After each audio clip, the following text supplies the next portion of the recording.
बिस्मिल्लाहिर्रहमानिर्रहीम। मेरे सज्जनों मित्रों ते बेलियों की हाल चाल है। अल्लाह ताला दी ज़ात मेरे सारे दोस्तों नूं अपने हिफ्ज़ो मान च रखे। अज दी जिहड़ी असीं वीडियो लैके आए हैं वो वीडियो लैके आए हैं A2 राइफल 223 बोर उहदे मुतलक असीं रिव्यू करांगे। इस चैनल दे उप्पर असीं हुण नवीं वीडियो पानियां शुरू कीतियां ने।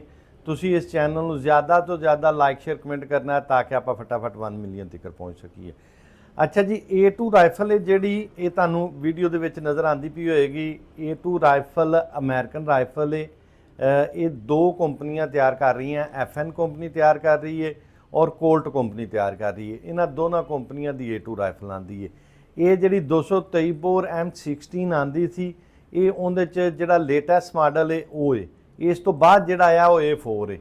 A2 राइफल जिहड़ी है उहदे विच पहली राइफल नाल जिहड़ी थोड़ी चेंजिंग कीती गई होए वे कि इनकी बैरल मोटी की गई है, उनका वजन वधाया गया है और इनकी जिहड़ा अगला ग्रिप है उनके तकोन वाले ग्रिप सी वो अच्छे तरीके नाल अगे फड़े नहीं सी जाते। हुण जिहड़ा ये उन्होंने बनाया एक ग्रिप अगले उन्होंने गोल कर दिते ने। बाकी सारी राइफल वो ही है। वजन जिहड़ा बैरल का अगला उन्होंने वधाया है। बैरल वधाण दी रीजन वजन वधाण दी रीजन ये होई है कि जिसले तुसीं उहनूं चलांदे जे राइफल नूं वो उता चकींदी सी। हुण राइफल जिहड़ी उता नहीं चुकीजेगी। हुण राइफल तुहाडी पिछे नूं मूव करेगी। जिसले तुसीं उहनूं आटो ते मुकम्मल मैगजीन फायर करदे जे ना वो पिछे नूं जाएगी, उपर नूं नहीं जाएगी। ये उहदे विच थोड़ी चेंजिंग हैगी है। बाकी जिहड़ी राइफल है ये ओरिजिनल राइफल सैमी आटोमैटिक आंदी है। उहदे नाल नाल जिसले तुसीं आटो ते करदे जे ते 3 गोलियां दा फायर करदी है।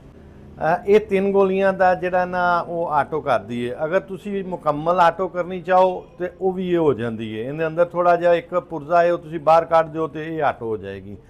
अगर इहदे आपां फायर की गल करिए तो ये इन्ना ज़्यादा इनकी मार बहुत ज़्यादा है। अगर कलाशन की मुनासबत ना अक्सर अपने इत्थे कलाशन पहले यूज़ होंदी रही है, लोग उन्हें बहुत अच्छा वैपन समझते सी। उनके नाल ज़्यादा लोग कंपेयर करते हैं। तुसीं इहनूं कलाशन नाल अगर कंपेयर करो तो इनकी मार जिहड़ी है उहदे नाल डेवड़ी ज़्यादा हो जाती है। उनकी रीज़न ये वे कि इनकी गोली दे विच ताकत ज़्यादा है। ये राइफल लेटेस्ट मॉडल बनी है। जिहड़ियां चीज़ां AK-47 दे विच पुरानियां ने वो हुण इहदे च नवीं टैक्नोलॉजी दियां ने। इस गल्लों इनकी मार काफ़ी ज़्यादा दूर बन जाती है। और इहदे विच जिहड़ी गोली है गोली काफ़ी मुल्कां दी आ रही, चाइना दी आ रही है, अमेरिकन आ रही है, उस तो अलावा तुर्की की आ रही है, पाकिस्तान की आ रही है। काफ़ी गोलियां आ रही ने और पाकिस्तानी जी POF की गोली है वो बड़ी ज़बरदस्त चलती है। उनकी किसी किस्म की कंप्लेन नहीं है। हुण जी गोली वालियां ने बनाई हो, चाहे तुसीं A4 च चलाओ, चाहे M4 च चलाओ, चाहे A2 च चलाओ, सब च तुहानूं उहदा अच्छा रिजल्ट मिलता है। असीं जी तुहानूं A2 राइफल का रिव्यू दिता है, इहदे मुतलक सारा तुहानूं दस्सिया है। ये वीडियो वेख के लाजमी तुसीं दसना है तुहानूं वीडियो किहो जी लगी और असी नवीं वीडियो इहदे ते काहदी लैके आईए ये भी तुसीं सानूं गाइड करना है।